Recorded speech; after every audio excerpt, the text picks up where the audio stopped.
Hello everyone, আবারও চলে আসলাম ছোট্ট একটা ভ্লগ নিয়ে। এদিকে দেখো মেয়ে কিন্তু স্নান টান কমপ্লিট হয়ে গেছে, ওইদিকে আমার ওড়না নিয়ে একটু খেলা করছে আর আমিও যাব এখন স্নান করতে।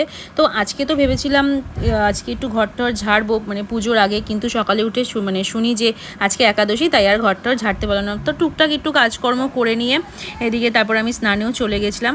আর তারপর স্নান করে উঠে এখানে ভাইয়ের সাথে একটু কথা বলছি আর এদিকে মাথার চুলটা আর কি মুছে নিচ্ছি। দেন যাবো হচ্ছে, আজকে তেমন রান্নাবান্নাও করতে হয়নি, কেননা কালকে মা সব রান্নাবান্না পাঠিয়ে দিয়েছিলো, সেগুলোই ছিল। শুধু মেয়ের জন্য মা একটু ভাত আর মাছ করে পাঠিয়েছিল। তো এখানে করে নিয়ে আমি সব খাবার দাবারগুলো গরম করব। আর আমরা মানে আর কি ভাইয়ের সাথে এটাই কথা বলছিলাম যে শুক্রবার দিন সেই ঘরটা ঝাড়বো, কেননা বৃহস্পতিবার মেয়ের স্কুল রয়েছে, তো সেদিন তো আর ঘরটা ঝাড়াও হয় না। তো এইসব কথাই চলছিল। তো এদিকে দেখতেই পাচ্ছ স্নান টান করে আমি একটু স্কিন কেয়ার করে নিয়েছিলাম। স্কিন কেয়ার বলতে ওই একটু ময়েশ্চার মাখা আর কি। তারপরে ফ্রিজ থেকে সমস্ত কিছু বার করে নিয়ে আমি দিকে গরম, তাহলে চলো আজকের মতো ছোট্ট ব্লগটা আমি এখানে, তারপর আমি এখানে খেতে বসে গিয়েছিলাম।